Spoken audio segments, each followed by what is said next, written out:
বাংলার সবুজ প্রান্তর, নদীমাতৃক জনপদ আর বর্ষার মেঘমন্ত্রিত আকাশ এক অদ্ভুত রহস্যময় আবহ তৈরি করে। আর এই আবহেই যেন গ্রামীণ জনজীবনের পরতে পরতে জড়িয়ে আছেন এক লৌকিক দেবী, মা মনসা। লোকসংস্কৃতিবিদদের মতে বাংলার লোকায়ত ধর্মাচরণের ইতিহাসে মনসা কেবল এক ভয়ে পূজিতা দেবী নন, বরং তিনি হলেন প্রকৃতির সঙ্গে মানুষের সহাবস্থানের এক শাশ্বত প্রতীক।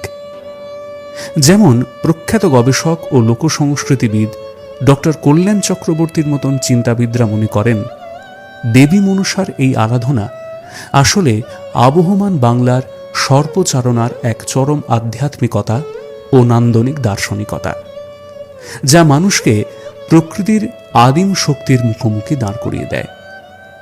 শ্রাবণ ও ভাদ্র মাসের আর্দ্র বাতাসে যখন ঝিঝি পোকার ডাক আর মনসা ভাসান গানে মুখরিত হয়ে ওঠে চারপাশ, তখন তা মনে করিয়ে দেয় বাংলার লৌকিক চেতনার এই গভীর শিকড়টিকে। ইতিহাস ও লোকসংস্কৃতির সোপান বেয়ে দেখলে বোঝা যায়, সাপের দেবী মনসার রূপকল্পনায় এক দীর্ঘ ক্রমবিকাশ রয়েছে। আদিতে মানুষ প্রকৃতির ভয়াল সুন্দর এই সরীসৃপটিকে সাক্ষাৎ দেবতা জ্ঞান করে পূজা করত। কালক্রমে সেই সর্পচারণা রূপ নেয় সর্পচালী বা মনসা ঘটে। পূর্ববঙ্গ এবং পশ্চিমবঙ্গের পূজা সংস্কৃতিতে মনসা ঘটের ব্যবহার অত্যন্ত তাৎপর্যপূর্ণ। কোথাও সাধারণ ঘটে সিঁদুরের ফোঁটা দিয়ে আম্রপল্লব ও শিউলি ফুলের মালায় দেবীকে আবাহন করা হয়। আবার কোথাও মৃৎশিল্পীর হাতে গড়া সাপের ফণা দিয়ে ছাঁচ করা বিশেষ ঘট বা চালাই মা মনসার প্রতীক হিসেবে পূজিত হয়। অন্নদামঙ্গলের ছত্রে ছত্রে কিংবা বাংলার সর্পবৈচিত্র্যের বর্ণনায় যে কেউটে, গোখরো, শঙ্খচূড় বা চন্দ্রবোড়ার কথা উঠে আসে, তা যেমন এ অঞ্চলের বাস্তুতন্ত্রের বাস্তব চিত্র, তেমনি দেবী মনসার অলঙ্কার হিসেবে নানা বিষধর সাপের উপস্থিতি বিশ্ব সাহিত্যের এক বিরল নান্দনিক নিদর্শন। সাপ এখানে কেবল ভীতির কারণ নয়, বরং ভক্তি ও সৌন্দর্যের এমন এক আবরণে মোড়া, যা বাঙালি হিন্দুর মনোজগতে এক গভীর আধ্যাত্মিক দার্শনিকতার জন্ম দিয়েছে। বাংলার লোকসাহিত্যের মুকুটে মনসামঙ্গল কাব্যগুলি এক অমূল্য রত্ন।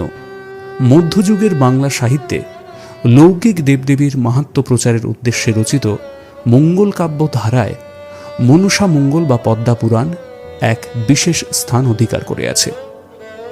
এই কাব্যধারার আদি ও অন্যতম শ্রেষ্ঠ কবি হলেন কেতকাদাস ক্ষেমানন্দ, যার সুমধুর পংক্তি ও পালাগান আজও গ্রাম বাংলার মানুষের মুখে মুখে ফেরে। এছাড়া বিজয়গুপ্ত, বিপ্রদাস পিল্লাই, কেদার মিশ্র, দ্বিজ বংশীদাসের মতো প্রায় ২২ জন প্রথিতযশা কবিরাও মনসার লৌকিক মহিমা ও পৌরাণিক উত্থানের কথা তাঁদের লেখনীতে ফুটিয়ে তুলেছেন। ঐতিহাসিক ও সমাজতাত্ত্বিক প্রেক্ষাপটে বিচার করলে দেখা যায়, সেন রাজত্বের পতনের পর ত্রয়োদশ শতকের প্রথমার্ধে যখন বাংলার বুকে তুর্কি আক্রমণ ঘটে, তখন রাজনৈতিক অস্থিরতা, সামাজিক ভাঙন ও পরাধীনতার গ্রাসে সাধারণ মানুষের জীবন হয়ে পড়েছিল বিপর্যস্ত ও দিশাহীন। এই অনিশ্চিত ও আতঙ্কগ্রস্ত সময়েই প্রান্তিক ও লৌকিক দেবদেবীকে উচ্চ মার্গের পৌরাণিক মর্যাদায় প্রতিষ্ঠা করার এই সাহিত্যিক প্রচেষ্টা এক নতুন সামাজিক সংহতির যোগান দিয়েছিল। তুর্কি আগ্রাসনের ফলে ভেঙে পড়া জনপদে মাটির মানুষের ঘর রক্ষা ও অস্তিত্ব টিকিয়ে রাখার লড়াইয়ের প্রতীক হয়ে উঠেছিল এই মনসা মঙ্গল কাব্যগুলি, যা বিপদের দিনে বাঙালি সমাজকে মানসিকভাবে দৃঢ় থাকতে এবং নিজেদের শিকড়ের সন্ধান করতে শিখিয়েছিল। এই সাহিত্য ধারার আখ্যান ভাগে দেবীর মহিমা কীর্তনের পাশাপাশি ফুটে উঠেছে তৎকালীন বণিক সমাজের প্রভাবশালী প্রতিনিধি চাঁদ সওদাগরের অহংকার ও ইস্পাত কঠিন চরিত্রের সঙ্গে দেবীর দীর্ঘ দ্বন্দ্বের রোমাঞ্চকর কাহিনী।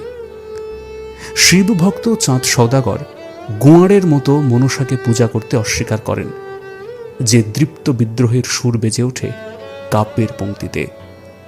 শিবের পূজিয়া আমি পাওনো ভালো ফল, পদাঘাতে মাগি মোর পূজা কোন বল।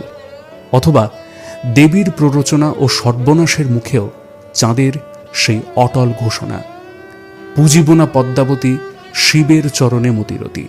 বাংলার সাহিত্যের ইতিহাসে আত্মমর্যাদা ও জেদের এক অনন্য নিদর্শন হয়ে আছে। কিন্তু শেষ পর্যন্ত দেবীর মহাশক্তির কাছে হার মানতে হয় এই লৌকিক বীরকে।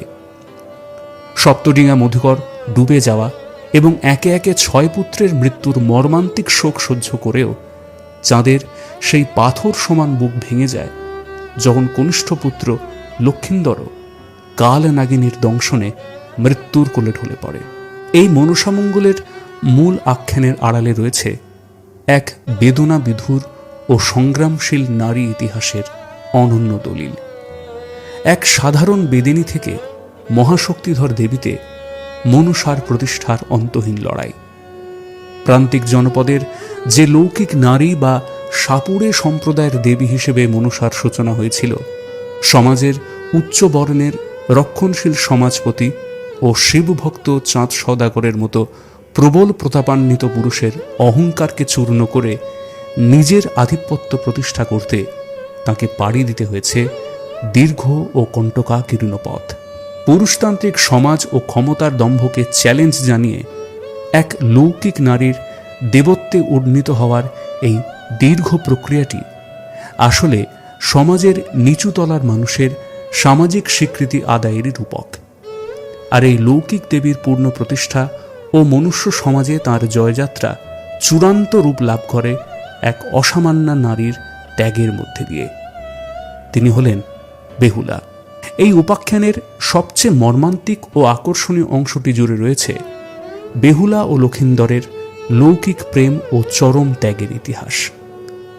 চাঁদ সওদাগরের সর্বকনিষ্ঠ পুত্র লক্ষিন্দরের সঙ্গে দেবীর অভিশাপ সত্ত্বেও বেহুলার বিবাহ হয় এবং লৌহ বাসরে কালনাগিনীর দংশনে লক্ষিন্দরের মৃত্যু ঘটে।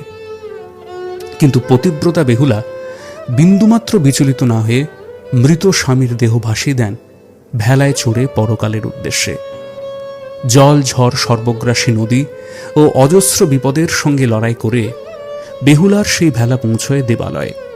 তার অবিচল ভক্তি ও নৃত্যকলায় দেব সভা বিমোহিত হয়, যার ফলে দেবী মনসা বাধ্য হন লক্ষিন্দরের জীবন ফিরিয়ে দিতে এবং শিব ভক্ত ও অনমনীয় চাঁদ সওদাগরের বাম হাত দিয়ে শেষ পর্যন্ত দেবী পূজায় রাজি করাতে।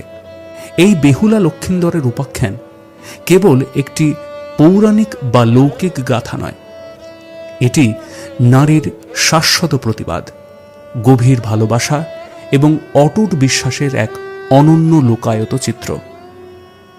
মনসা শব্দের ব্যুৎপত্তিগত অর্থেই লুকিয়ে আছে এক গভীর মনস্তাত্ত্বিক তাৎপর্য। মনন বা চিন্তন থেকে যার উদ্ভব, তিনি তো মনেরই অধিষ্ঠাত্রী দেবী। পুরাণ মতে শিবের কন্যা হলেও লৌকিক চেতনায় তিনি মনের সমস্ত হিংসা, ক্রোধ আর বাসনার বিষ হরণকারী বিষহরী। সাপের দাঁতে বিষ থাকে, কিন্তু সে নিজে বিষে নীল হয় না। ঠিক তেমনি মানব মন যখন রিপুর প্রভাবে বিষাক্ত হয়ে ওঠে, তখন সেই মনকে শুদ্ধ করার মন্ত্রই যেন দেবী মনসার আরাধনা।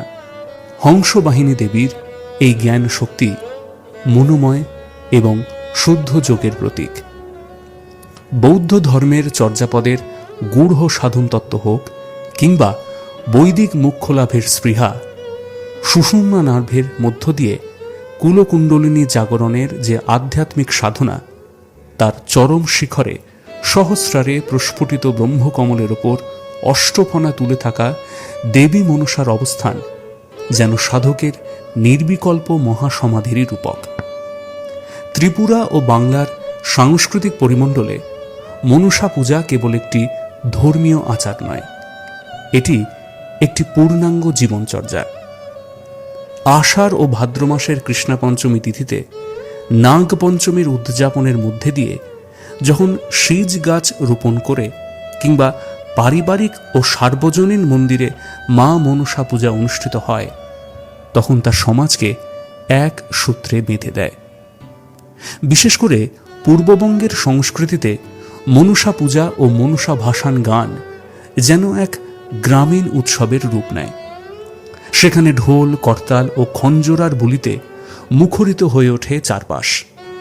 সংকল্প আচমন থেকে শুরু করে ধ্যান, স্নান এবং অষ্টনাগ মন্ত্র পাঠের মধ্যে দিয়ে যে পূর্ণাঙ্গ পূজাবিধি সম্পন্ন হয়, তার মূলে রয়েছে প্রকৃতিকে বশ মানানোর এবং সহাবস্থানের প্রাচীন লোকজ্ঞান। পরিশেষে বলা যায়, দেবাদিদেব শিবের মানসকন্যা এবং নাগরাজ বাসুকীর বোন দেবী মনসা আমাদের লোকসংস্কৃতির এক ধ্রুবপদী সত্তা, যা লৌকিক আচার, মনসা মঙ্গল, তুর্কি আক্রমণোত্তর সমাজের টিকে থাকার লড়াই এবং বেহুলার অমর প্রেমের কাহিনীর গণ্ডি পেরিয়ে এক শাশ্বত আধ্যাত্মিক চেতনায় পরিণত হয়েছে। সাপের ভয়কে জয় করে প্রকৃতির সঙ্গে মিতালি পাতার এই যে আবহমান সংস্কৃতি, তা যুগ যুগ ধরে আমাদের মনোজগতে জারিত করে চলেছে এক অনির্বচনীয় প্রশান্তি ও নান্দনিক বোধ।